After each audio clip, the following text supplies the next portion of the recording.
catatan juga. Buka bersama dengan saya di 1 Timotius pasal yang ke-6, ayat 6-10. Uang dan rasa cukup. Kita akan baca ya. Memang ibadah itu kalau disertai rasa cukup memberi keuntungan besar. Sebab kita tidak membawa sesuatu apa ke dalam dunia. Dan kita pun tidak dapat membawa apa-apa keluar.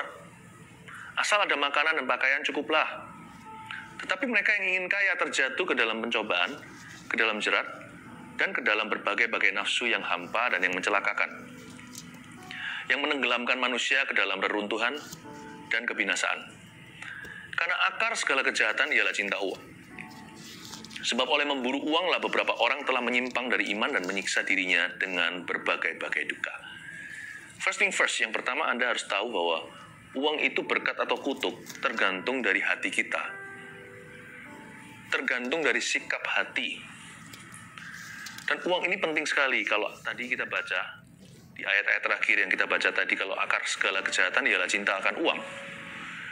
Berarti kita nggak bisa cinta sama Tuhan kalau nggak sampai dimuridkan ke akar-akarnya. Money is very close to human life. Uang itu adalah nilai tukar dan sangat dekat dengan kehidupan kita. Kalau mau ikut Yesus, harus dimuridkan segala-galanya, termasuk kehidupan keuangannya. Jadi, kita bisa bilang kita orang Kristen, kalau keuangan tidak beres di mata Tuhan, kalau kita tidak benar soal mamon yang tidak jujur, maka iman kita adalah tanpa perbuatan. Iman itu adalah mati. Iman seseorang bisa gagah perkasa, tapi kalau keuangannya kebocoran di mana-mana. Saya bukan bicara tentang kegagalan bisnis. Saya bicara tentang ketidakjujuran. Kalau kita soal money nggak benar, berarti kita bukan orang benar. Karena uang itu sangat mengakar. Cinta akan uang itu akar segala kejahatan. Uang itu mampu begitu berakar dalam hati seseorang, membuat dia salah di hadapan Tuhan. Dalam satu hal ini saya tidak mau salahi Tuhan atau salahi siapa-siapa. Saya dan keluarga saya punya prinsip kehidupan. Pokoknya soal uang, soal money, soal duit harus beres di mata Tuhan. Karena itu ayat ini sangat perlu. Karena hari-hari ini kita bukan hanya dilanda pandemi atau sakit tubuh. Ekonomi itu sangat dekat dengan setiap keluarga. Very close to every family. Mari kita serahkan ini kepada Tuhan juga. Dimulai dengan ayat 6. Firman Tuhan hari ini, memang ibadah itu kalau disertai rasa cukup, memberi keuntungan besar. Kata rasa cukup di situ dalam bahasa Yunaninya Anda bisa tulis sih, FYI, for your information aja, untuk nambah-nambahin pengetahuan ya. Rasa cukup di situ dalam bahasa Inggrisnya kan content. Disertai contentment. Tapi dalam bahasa Yunaninya autarkeia. A-U-T-A-R-K-E-I-A. Saya ulang lagi ya, siapa tahu ada yang mau catat. A-U-T-A-R-K-E-I-A. Autarkeia, yang artinya kepuasan batiniah, yang tidak ada hubungannya dengan barang atau benda di luar sana. Ini maksudnya adalah perasaan syukur yang mendalam, yang tidak ada hubungannya dengan kita punya banyak atau kita sedang dalam kekurangan. Autarkeia, rasa cukup itu berakar pada Tuhan. Itu maksudnya. Dan ternyata rasa cukup ini di area keuangan ini merupakan area yang sangat-sangat licin buat orang-orang Kristen terutama. Buat anak-anak Tuhan tanpa kecuali. This is a slippery area atau area abu-abu. Makanya kita harus mengundang Kristus ke situ. Saya kasih contoh ya, rasa cukup itu bisa tidak terjadi dalam kehidupan kita tanpa terdeteksi. Itu bisa menjangkit hati kita tanpa kita duga, dan kita nggak kerasa ternyata kita sudah jadikan mamon sebagai Allah. Contohnya, kalau kita mulai kekurangan defisit di area ini dan mulai hilang rasa cukup, mulai hilang contentment atau autarkeia itu, Anda bisa uji, lab test sendiri. Begini, kalau kita dapat barang, benda, atau dapat keuntungan, berapa lama sih kepuasannya?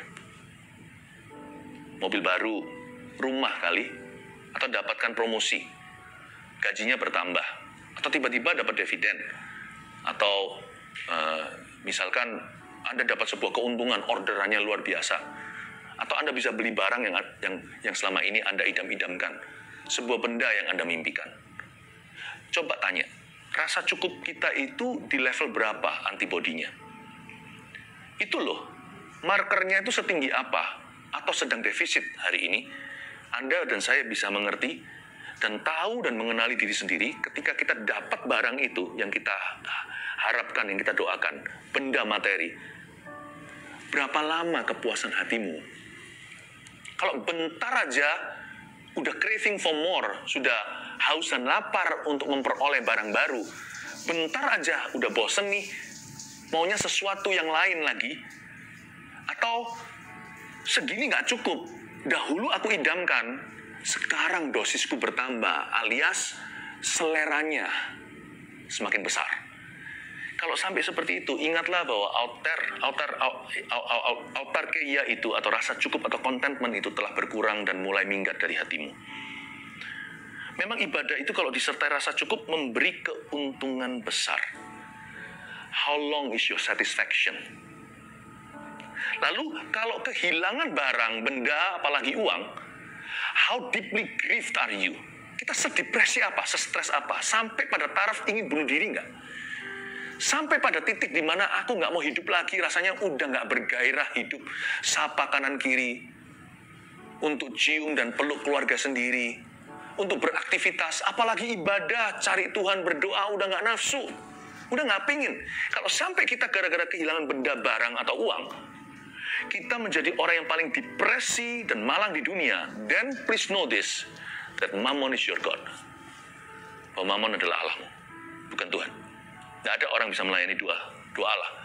Kita melayani Tuhan atau melayani Mammon. Mammon melayani kita, uang harus menjadi hamba. Tapi ketika uang jadi tuan, kita harus tahu kapan itu terjadinya. Yaitu kalau kepuasan batinnya kita terhadap barang itu lekas menguap. Atau kita terlalu stres kalau kehilangan barang, apalagi kalau kehilangan uang. Baik itu ditipu orang, jatuh bisnisnya, atau mengalami kerugian. Kalau Anda sampai stres setengah mati, depresi, bahkan lihat keluarga aja sudah nggak selera cinta, apalagi lihat Allah udah kecewa, dan mungkin ada baiknya sekali-kali terpukul begitu, supaya kita itu nilai kekalnya tidak diambil, supaya suatu hari masuk surga kita itu nggak masuk setengah orang, supaya kita masuk segenap hati.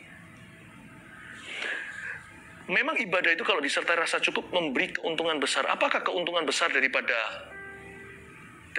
rasa cukup atau autarkeia itu? Apakah keuntungannya merasa content? Yang pasti kita bisa puas dengan kehendak Allah, bisa puas dengan hadirat Allah, bisa puas sama manusia. Itu loh keuntungannya, tenang hatinya. Orang yang tidak menaruh harapnya pada harta, tapi ibadahnya itu disertai rasa cukup, imannya sama Tuhan itu tidak bergantung pada possession atau apa yang dia miliki hari ini. Karena konten rasa cukup itu adalah kepuasan batinia, tidak berkenaan dengan barang dan benda, termasuk uang. Tidak ada hubungannya dengan harta. Ada sebuah dunia tersendiri di dalam sini yang dipenuhi dengan syukur dan dipenuhi dengan perspektif ilahi bahwa hidupku tidak bergantung seberapa banyak hartaku. Kalau kita bisa punya dunia seperti ini di dalam diri kita oleh kuat kuasa Roh Kudus dan firman Allah yang bercokol di dalam jiwa kita, akan ada keuntungan besar. Keuntungan yang non-materi. Belum lagi awet muda orang yang begini. Tenang hatinya. Hatinya tidak ada craving, tidak ada suatu kecanduan untuk memiliki lebih. Orang itu tenang di dalam hati. Keuntungan besar apa? Orang itu bisa puas sama kehendak Allah. Dia bisa berkata dengan entengnya, Tuhan, sekalipun aku punya masalah, biar kehendakmu yang jadi, bukan kehendakku. Orang begini disetir Yesus. Dia nggak ngotot pegang setirnya sendiri. Orang begini akan mengalami penyertaan Tuhan. Sekalipun dia dalam problema ya. Tetapi dia nggak berlebihan. Karena dia tahu status identitasnya nggak di situ. Orang seperti ini gampang menerima pertolongan. Karena dia nggak akan lihat pada lubang donatnya, dia tidak akan lihat pada stresnya. Tapi dia akan mudah sekali untuk menyerahkan segalanya kepada Tuhan. Orang seperti ini keuntungannya besar. Dia bisa puas dalam hadirat Allah. Sebab kita tidak membawa sesuatu apa ke dalam dunia, kata ayat 7. Dan kita pun tidak dapat membawa apa-apa keluar. Rasa cukup itu lebih mudah terjadi di hati seseorang yang tahu pewahyuan firman. Bahwa dunia ini bukanlah rumah permanennya. Orang yang percaya bahwa sorga itu nyata, bukan sorga yang di bawah telapak kaki ibu seperti pepatah bahasa Indonesia. Kalau kita baca Alkitab, kita tahu ternyata sorga itu bukan rekayasa atau ide manusia. Sorga itu tempat nyata, dan Yesus mengatakannya, Yohanes 14 contohnya, aku pergi ke sana untuk menyediakan tempat bagimu, di rumah Bapakku ada banyak tempat tinggal. Kalau kita tahu bahwa sorga itu ada, lebih gampang gitu. Sebab orang yang tanpa Tuhan, orang yang tidak punya iman, orang yang tidak punya visi kehidupan yang kekal, orang begitu lebih susah. Dia mau pol-polkan, mau gas secara maksimal, dia mau senangkan segala sesuatu, pum-pum masih ada di dalam tubuh. Karena dia nggak tahu ada kehidupan setelah kematian. Jadi dia rasa hidup ini sementara, hidup ini sebentar. Hanya materi yang bisa memuaskan saya. Saya harus gas kencang-kencang, harus nikmati segala perkara. Semakin dia lakukan itu, semakin kering rohnya. Semakin dia demikian, semakin hampa hatinya. Sebab Anda harus tahu, di dalam auterkeia, di dalam jiwamu, rasa cukup itu hanya bisa diisi dengan perkara-perkara yang kekal. Dengan perkara-perkara yang rohani. Dengan hubungan. Malahan, hal-hal yang memuaskan hati manusia yang paling memuaskannya. Itu bukan benda, barang, uang, tapi orang. Anda akan terkejut, Anda bisa punya begitu banyak duit. Makan sendirian coba. Kalau nggak percaya, Anda bisa jadi konglomerat tapi di dalam penjara. Anda juga nggak happy, nggak bahagia. Nggak harus penjara beneran. Coba sekarang, berapa banyak orang punya rumah besar, punya rumah mewah, karantina masa corona. Nggak boleh keluar rumah berbulan-bulan. Happy nggak? Rumah Anda diselaputi emas. Anda bisa beli apapun juga, kan ada delivery. Anda bisa nonton TV, TV-nya kalau segitu, kan di rumah terus nih. Gedein sekalian. Setembok besarnya. Are you happy? No. Then you know. Kalau fellowship atau bersekutu dengan sesama itu yang membahagiakan, ternyata itu for free. If you're nice to people, kalau kita itu bisa kind to people, baik terhadap orang lain, dunia kita penuh warna. Ternyata autarkeia, rasa content atau rasa cukup itu tidak berhubungan dengan possession atau materi. Amazing ya, ayat ini pewahyuan. Pewahyuan bagi orang miskin maupun bagi orang kaya. Sebab setiap orang miskin maupun orang kaya selalu ingin lebih kaya. Dan ini bukan ayat pesimis, ini justru memberikan pada kita prioritas. Nah, kalau kita punya prioritas sudah benar, berkat mudah mengalir. Ini yang disebut cari dulu kerajaan Allah dan kebenarannya. Makanya biarkan Yesus memuridkan kehidupan keuangan Anda, supaya nanti uang bisa mengalir dalam hidupmu. Karena uang bukan lagi jadi berhala. Tapi bukan uang yang membuat kita rasa cukup. Hari ini saya sedang membahas dengan Anda autarkeia. Saya sedang membahas rasa cukup itu yang sesungguhnya, yang sejati ternyata, bukan pada benda dan barang. Karena kita tahu bahwa kita nggak membawa sesuatu apa-apa ke dalam dunia. Dan kita pun tidak dapat membawa apa-apa keluar. Ayat 7 tadi, ayat 8 sekarang. Asal ada makanan dan pakaian cukuplah. Apakah ayat 8 mengajarkan kita untuk malas dan tidak berusaha? Oh tidak. Asal ada makanan dan pakaian cukuplah ini bukan ayat pesimis. Tapi ini adalah sebuah himbauan, bukan himbauan, sebuah perintah firman Tuhan to slow down the craze, untuk memperlamban kegilaan dunia. Kegilaan dunia, jangan lihat dunia, itu ada di dalam hati setiap manusia yang tidak dipenuhi dengan roh Allah. Kita juga bisa kembali begitu loh, kalau kita hari ini defisit firman Allah. The craze, begini maksud saya. Dulu hal-hal tertentu sudah bisa memuaskanmu. Sekarang dosisnya meningkat. Udah nggak cukup segitu. Dulu kalau kita bisa untung 1.000, kita senangnya setengah mati. Asal bisa untung gitulah. Naik tiba-tiba seleranya, semakin bernafsu. 1.000 nggak cukup, harus juta. Setelah sekian juta, pertama kali pegang juta itu rasanya, wah, berbunga-bunga, berbinar-binar. Sekarang, baru berapa tahun, rasanya itu apa artinya? Dahulu memuaskanmu, sekarang itu tidak berarti sama sekali, harus miliar. Miliar pun 1 digit, miliarnya berdigit-digit. Miliarnya dengan nolnya banyak di belakang, baru bisa memuaskan Anda. Setelah itu, naik lagi dosisnya. Lama-lama Anda pikir, apa lagi yang bisa saya beli? Hampa. Ayat ini bukan bicara bahwa kita pesimis aja, minimalis. Nggak usah sukses nih. Enggak loh ya. Ini bukan poverty mentality. Ayat 8 tidak mengajarkan pada kita mentalitas kemiskinan. Karena kita tahu baik Abraham, Ishak maupun Yakub, tiga-tiganya cikal bakal iman kita itu orang-orang yang sukses, bukan karena main curang. Mereka sukses karena mengelola, karena prioritas mereka benar.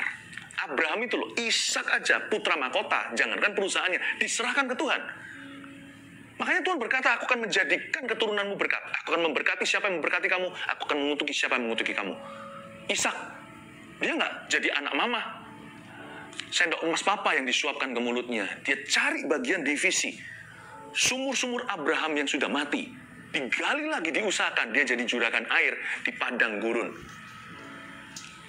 Karena itu Ishak menuai 100 kali lipat, kata firman Tuhan di perjanjian lama. Yakub bagaimana? Dia sampai hitam gosong kulitnya. Karena dia turun ke lapangan, tidak jadi anak bos, menang-menang anak Abraham, cucunya. Tapi dia sendiri melakukan dengan turun tangan, menggembalakan domba-domba dan kambing dari tangan Laban. Sehingga dia menjadi lebih besar daripada uncle paman atau papa mertuanya. Coba bayangkan, 3 orang-orang ini tidak ada poverty mentality. Mereka tidak pernah berkata asal ada makanan dan pakaian cukuplah dalam tonasi yang salah. Tapi ayat ini gini loh, bro, gitu kira-kira. Sudahlah, kamu mau punya berapa duit, berapa banyak harta?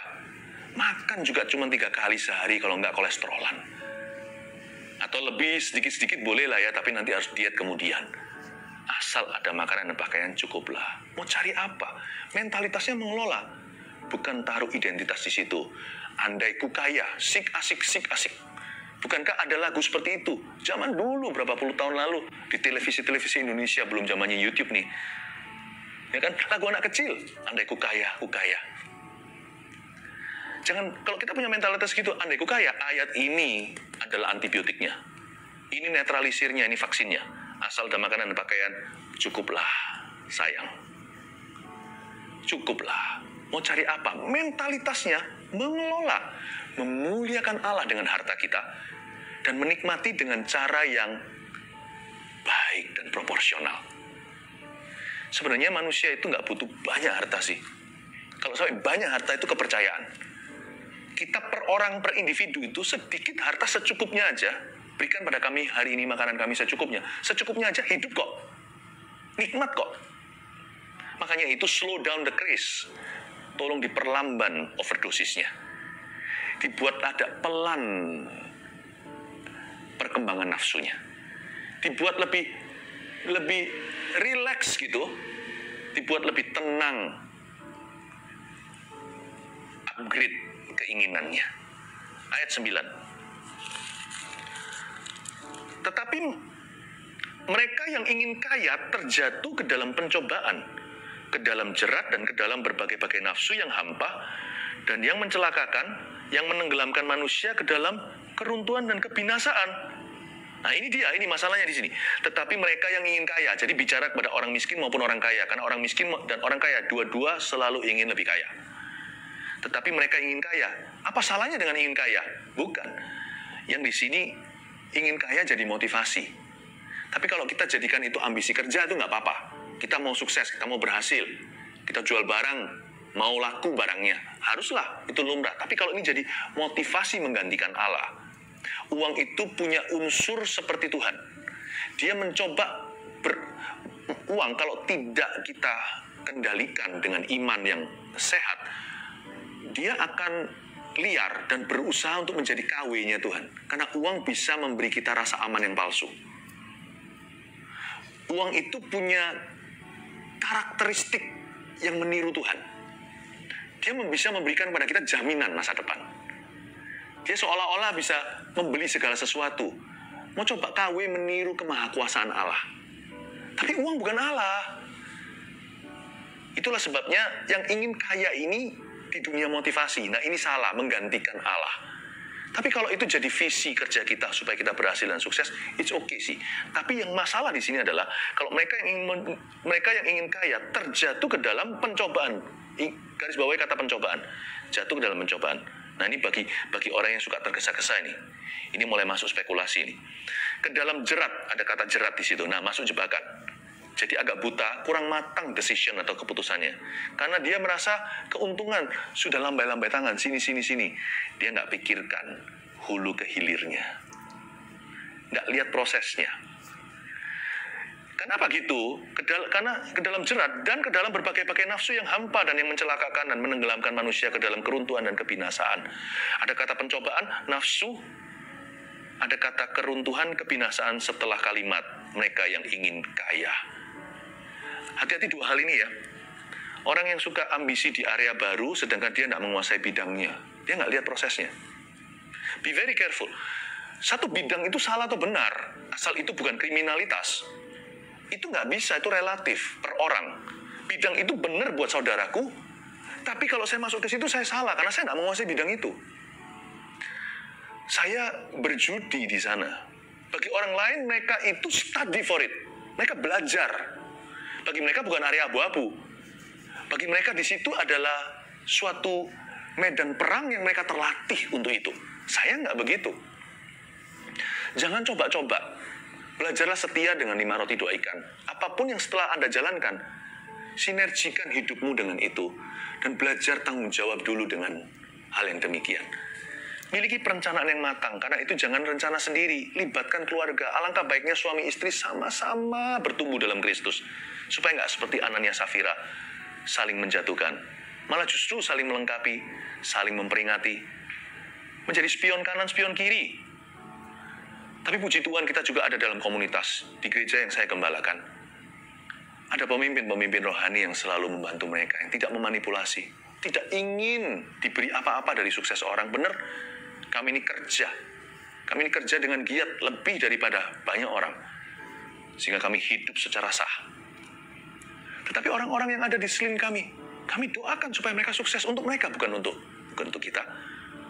Tujuannya adalah supaya Tuhan disenangkan. Libatkan orang-orang yang baik, yang dapat dipercaya, yang dewasa rohani. Jangan Anda itu masuk ke dalam sebuah area baru hanyalah bermodalkan ambisi atau spekulasi, namun tanpa disiplin yang tinggi. Ada area-area yang memang judi, tapi Anda jangan tanya sama saya, contohnya kayak saham. Saham itu judi atau enggak? Loh, tergantung, ada cara orang bermain untuk ambil keuntungan secepat-cepatnya, lalu gila-gilaan, uang pas-pasan dicemplungkan semua. Itu salah sendiri, bukan? Saya akan berhati-hati memberi nasihat apapun. Saya ajak Anda berpikir aja daripada saya memutuskan untuk Anda. Begini ya, bagi orang yang punya sifat suka berjudi, apapun jadi, jangankan saham atau apa, olahraga aja jadi judi. Hari ini hujan atau enggak, taruhan. Apapun dipertaruhkan. Kalau yang seperti itu, mendingan cari kerja yang absah. Mendingan cari sesuatu yang sifatnya itu Anda bisa dimonitor, dan Anda juga bisa bertumbuh perlahan-lahan. Tapi ada area tertentu memang, jika itu terlalu spekulasi. Tapi kalau Anda memang terlatih dan Anda punya disiplin yang tinggi, budgeting Anda jalan. Anda punya budget tertentu untuk sesuatu hal. Bukan kriminalitas, sesuatu yang baik, namun sesuatu yang beresiko lebih tinggi. Asal Anda tahu mawas diri, ada handremnya atau ada seat beltnya atau sabuk pengamannya, maka silakan. Tapi kalau ada di sini orang yang sudah punya penyakit judi, mentalitasnya dari dulu itu kelemahan pribadi, then don't even think about it. Dipikirkan pun jangan, mendekati pun jangan. Sebab apapun dengan diri orang seperti ini, ya kan? Cicak atau apa itu yang biasanya di rumah kita, tokek gitu berapa kali aja bisa buat taruhan besar-besaran sama teman-temannya. Ini ekstrimnya. Orang yang seperti ini, mendingan janganlah mikirkan yang gitu-gitu. Sedangkan orang yang disiplin tinggi pun harus super hati-hati. Please be careful. Sebab Alkitab mengatakan seperti ini. Amsal 13 ayat 11 bunyinya begini. Harta yang cepat diperoleh akan berkurang. Alkitab sudah memperingatkan. Tapi siapa mengumpulkan sedikit demi sedikit menjadi kaya. Saya ulangi. Harta yang cepat diperoleh akan berkurang. Alkitab sudah mengatakan. Siapa mau cepat kaya akan jatuh miskin. Kalau bisa, bahkan mungkin sekali untuk bangkrut total. Tapi siapa mengumpulkan dikit demi sedikit menjadi kaya. Sedikit demi sedikit, nggak tentu ribuan. Bagi beberapa orang, karena dia kerjanya itu loyal. Karena dia sungguh-sungguh tanggung jawab. Dan dia menjadi expert dan excellent dalam apapun yang dia lakukan. Dikit demi sedikit, bagi keluarga tertentu itu ribuan. Bagi keluarga lain itu jutaan. Jangan saling iri ya. Porsinya beda-beda 1, 2, 5 talenta. Bagi keluarga tertentu lainnya, itu miliaran sedikit demi sedikit. Orang yang miliaran, penghasilannya juga bisa berpikir, aku mau langsung triliunan. Karena manusia selalu mau mendaki gunung yang mereka tidak punya. Tapi Alkitab berkata, masuklah dalam proses. Masuk dalam proses. Apapun juga itu ada budgetnya dan harus ada prosesnya. Hulu hilir dari ujung ke ujung satunya. Anda harus lihat prosesnya. Dikit demi sedikit itu bisa ribu, juta, atau miliar. Jangan saling iri. Masing-masing tanggung jawab sendiri di hadapan Tuhan. 5 roti, 2 ikan. Baik itu 2 ikannya, 2 ikan teri maksudnya. Atau 2 ikan paus. Tapi jangan langsung minta 20 ikan atau 200 sekalian. Selalu dimulai dengan apa yang Tuhan taruh di tanganmu untuk kau pertanggungjawabkan. Karena akar segala kejahatan ialah cinta uang. Ayat 10. Maksudnya akar segala kejahatan ialah cinta uang itu apa? Uang itu bukan akar kejahatan loh ya. Cinta akan uang. Bukan uang. Uang itu berkat Tuhan atau kutuk, tergantung hatimu. Karena akar segala kejahatan itu bukan uang, tapi cinta uang. Maksudnya apa? Saya kasih penjelasan simpel sekali. Akar segala kejahatan ialah cinta uang itu begini loh.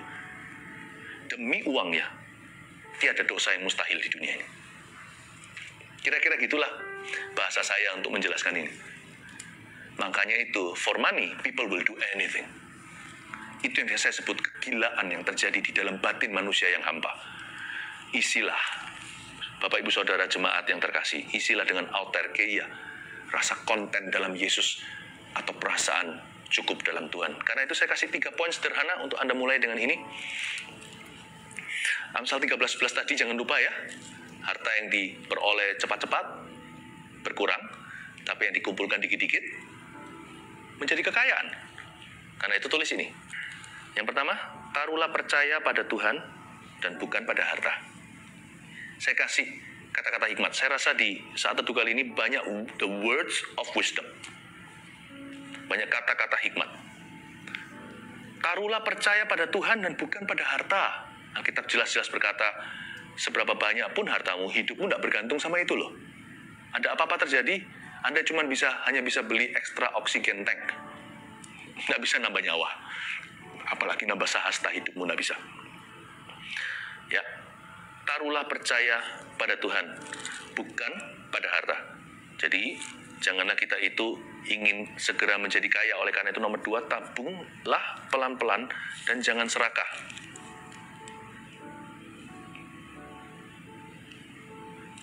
Tabunglah pelan-pelan dan jangan serakah. Jadi, tangkap ini prinsipnya dulu ya. You must have spiritual principles. You must have the right spiritual principle. Hari ini Tuhan Yesus memuridkan keuangan kita. Dan prinsip kedua yang saya bagikan tadi adalah tabunglah pelan-pelan ya, Bapak Ibu Saudara, dan jangan serakah. 3, terakhir, belajarlah memberi. Dan nikmati dengan keluarga. Jangan hanya nikmati kalau dapat barang atau benda. Sama keluarga itu nikmati pemberian. Maksudnya nikmati roh memberi. Bersama-sama dengan keluarga, kita bisa memberi. Itu nikmat. Jadikan itu perayaan. Nanti ya, keluarga yang bisa menikmati memberi bersama, bisa menikmati menerima bersama. Berkat-berkat dari Allah.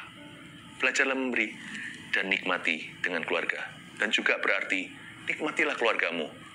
Hari ini apakah Anda kaya atau miskin, kita punya atau kekurangan, you can always enjoy your God. You can always enjoy your family. Kita selalu bisa menikmati Tuhan.